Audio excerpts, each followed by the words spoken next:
Welcome to your Farm and Home Show. My name is Joanna Coles, and today we're going to take a cheese that's very popular. It's Brie cheese, and a lot of times we see this used as an appetizer with fruits like apples and pears or nuts, crusty bread. It's kind of the queen of cheeses. It's a French cheese. It has a mild, buttery flavor, sometimes with an earthy tone. It has an edible rind. For appetizers, you let it come to room temperature because it is a soft cheese, and it kind of enhances that flavor. But today we're going to take a different spin on it. This would be a great way to introduce Brie to maybe some family members or children that might be leery about trying new things, but it's going to be a Brie pizza.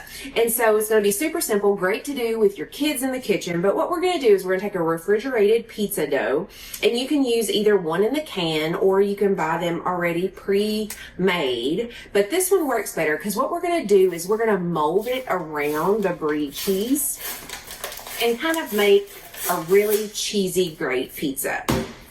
And so what I have here is I have a circle that fits on my pizza pan, and I already have it kind of cut out because this will make cleanup so much easier when we have this out. And so we're going to unroll our pizza dough.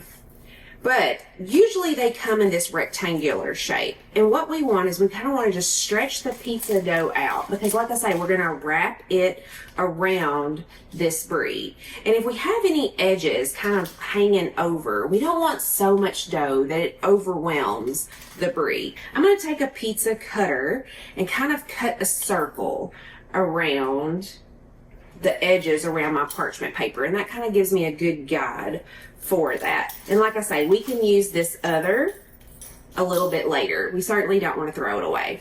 And then we're going to get our Brie out, and it comes in this little package sealed like this, and we just want to take this off and then open up this Brie package. And like I say, it's going to have a rind, and you can take that off. If that's something that you don't really like, you can always cut that off. The best way to do that, though, is to put it in the freezer. Don't completely freeze it. What you want to do is you just want to get it a little bit more firm, and so that you can kind of work with this little white rind to get it off. We're going to set this right in the middle of our dough, and then we're going to take 2 tablespoons of pizza sauce, and we're going to put it on top of the Brie, and just going to give it some flavor and melt into that.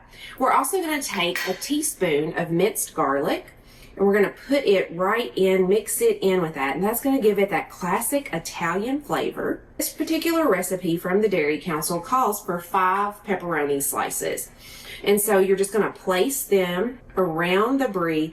Now, it did call for 5, but it's okay if you put a little extra. You can also top this with prosciutto, caramelized onions, really just anything that your family likes.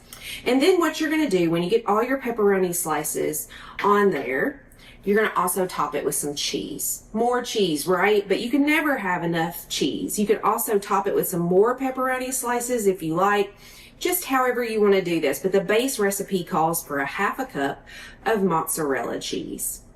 And so I'm going to add a few more pepperoni slices on top.